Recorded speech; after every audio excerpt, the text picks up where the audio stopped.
Alright, hello everybody. I wanted to quickly discuss Aperture Priority mode. When I first got my DSLR, I discovered that a lot of enthusiast photographers and even professional photographers like to use Aperture Priority mode. And they like to use it so much that a lot of them use it up to 75 to 95% of the time, even though there are a lot of other settings and so forth. But in Aperture Priority mode, you can still choose all your settings, but the camera just chooses your shutter speed for you. What Aperture Priority mode does is you choose your depth of focus or depth of field. So if I wanted to, say, take a landscape photograph, and I wanted the grass in the foreground, the hills in the middle, and the clouds in the background all to be in focus, I might choose something like f/22. So, and then I would half press the shutter. The camera will choose the shutter speed for me, and I would press the shutter fully and take the shot. Conversely, if I were taking a portrait picture, I might want to dial the lens clear down to f/3.5, and so just the person in the photograph that I was taking the portrait of would be in focus, and the foreground and background would be out of focus.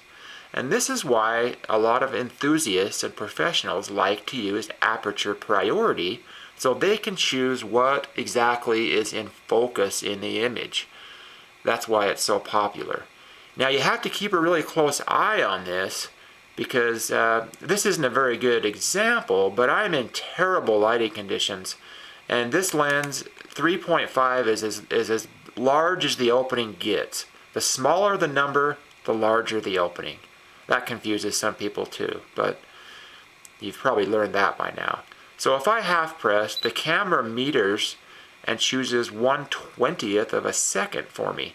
So even in these terrible lighting conditions, I could still handhold this and get a fairly crisp image of a portrait with the subject in focus and the background and foreground out of focus.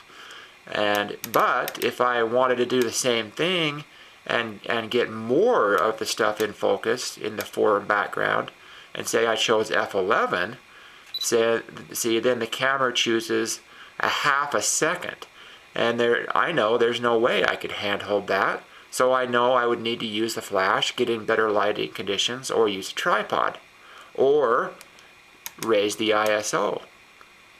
Let's see what happens there. See, I raised the ISO to 6400, and it gives me 1/15th of a second, which I could come pretty close to hand-holding. But that's an example of what Aperture Priority mode is, and kind of why it's so popular, is because you can choose exactly what is in focus in your image. And that's the information I was looking for, and I hope somebody who was looking for this information has found it. I hope I've described it in a way that's comprehensible, and I wish you a good day. I hope this helps, and hopefully you'll subscribe, and we'll talk to you real soon. Have a good day.